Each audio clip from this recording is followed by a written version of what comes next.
Hello and seasoned greetings. Happy Christmas, happy holidays, whatever you choose to celebrate. I wish you well in this time. Yes, so another week, another kit. And here we have the British Fleet Air Arm Avenger Mark 1, or as we would have called it, the Tarpoon initially. But Avenger's a much better name. This is a Grumman Avenger, obviously. To our American friends, this is the Grumman, the TBM. 48 scale hobby boss kit. Box art here is nice, but it's got a problem. It's very nice, nicely displayed, attacking a U-boat. Anti-submarine warfare was a big job for the Avenger in most navies around the world, as well as its other roles as torpedo bomber and that. It's clearly a small image that's been blown up. The quality is atrocious. That's the problem. But for a box art, you could argue, does that matter? But yes, it's not quite perfect. Let's face it, I wouldn't let Airfits get away with it, so let's be fair. Length of 25 centimetres, and wingspan of 35 centimetres. Big aeroplane. We'll be interested to see how this sizes up to the Sky Raider, which replaced it in service. So, oh wow, look all over the shop for this. This was second hand. So, we start off with the colour scheme to get an Avenger Mark 1. Avenger Mark 1, red 2P JZ165, serial number. Royal Air Force serial number, of number 852 Squadron Royal Navy Fleet Air Arm 1944. That's the box art one. Quite nice, isn't it? Standard scheme. Looking quite smart. Option 2 is an Avenger Mark 1 yellow CIJ of number 711 Squadron Fleet Air Arm in 1945. So that's a white one, more like the Coast Command liveries. Of the Royal Air Force. Showing you up a wing there. I don't know. And then finally, Avenger Mark 1 White X 376 JZ114 of number 848 Squadron, based on HMS Formidable in 1945, part of the British Pacific Fleet. And you can see there we've got the absence of a red dot because I'm told that certain people amongst us who didn't really have time, not amongst us, but who didn't really have time to establish friend or foe and would shoot at the first thing with a red dot on it, we had to get rid of it from our aircraft. So, yeah. That's where you get this one, and you get the two-tone blue one for the Royal Air Force. Nice to have it in full colour though. So, don't need the kit. Start off building the engine. Quite a detailed engine assembly there. Onto the interior. Oh, hang on, which yeah. Going onto the interior. So you sort of do that, and then that, and then you come onto this bit. That's the way I do it. And then building the cockpit area, interior, right through, touching the engine bulkhead. So it's quite a detailed kit inside. Colour callouts as you go. So you build your torpedoes, your fuel tanks, your 400-pound bomb, 250-pound bomb. Disappointing no depth charges there, maybe. Interior of the bomb bay, fully there for you. Probably can, I don't know if you do that open or closed. Maybe. Then how the different ornaments went in, and attaching that to the bottom of the cockpit. It's quite a sturdy frame. You get a wing spar as well, which is really nice to see. I've already seen stage 5 here.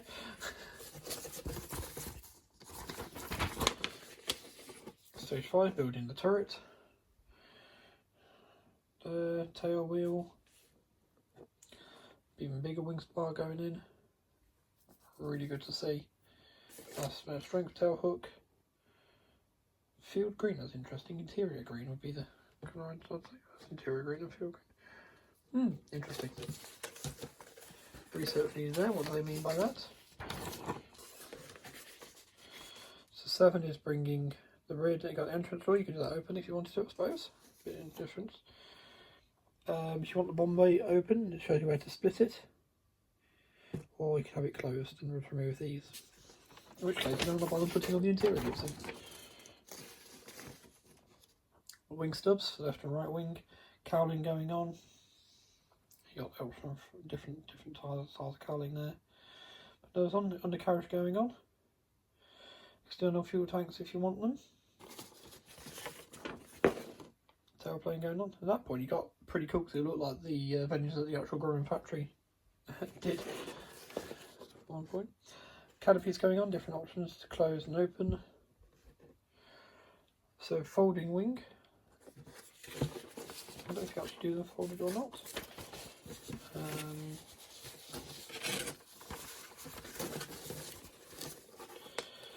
So adding rockets to them if you want to, and the ASW radar arrays, antennas.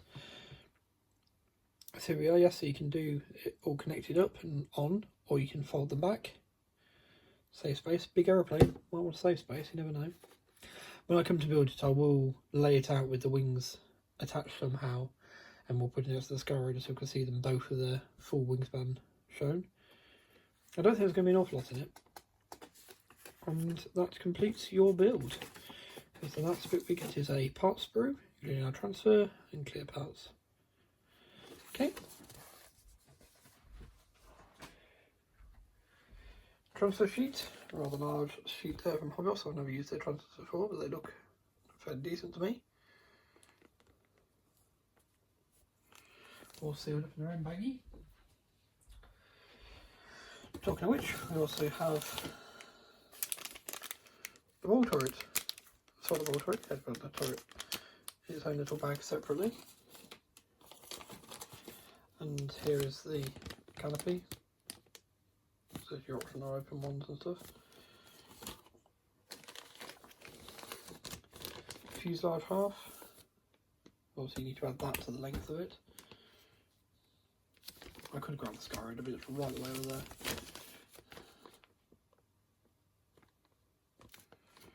Very cool. Details look quite nice and fine on it. The wings. There's the Bombay. It shows you basically where to cut and out to have it open or closed. So assembly, it looks like you can't build it in flight very easily.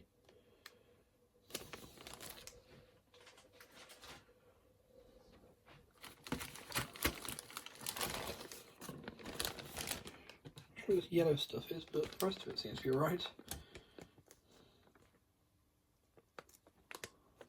So I think that's probably part of the folded wing mechanism.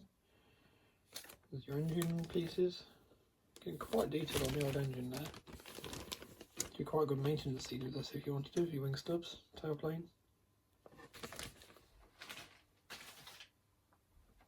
And finally, here is your armament, so the torpedo, fuel tank, so extended patrols, reconnaissance patrols, that sort of thing.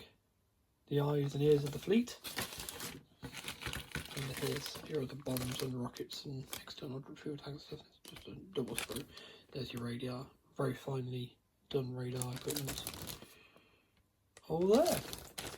So yes, quite an interesting kit, quite a large aeroplane.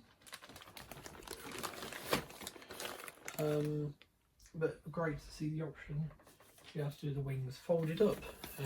Not something some kits do. The Sky Radar from Tamir, for instance, unfortunately doesn't have, rather to its detriment, the ability to do either naval or air force version of the wings folded, which is a bit of a pain really. But anyway, I think it looks alright. It may not be 100% accurate, maybe. I know the Hobby Ross Hellcat is a bit of a liberal interpretation of a Hellcat, but if it ultimately builds into something that looks like an Avenger, cracks like an Avenger, then I'll be happy. And it's really nice to see a Fleet Air Arm on a specific box like this. So anyway, take care, stay safe and be well. And I believe this is the last one before Christmas Day. The next one will actually be on Christmas Day itself. So I shall say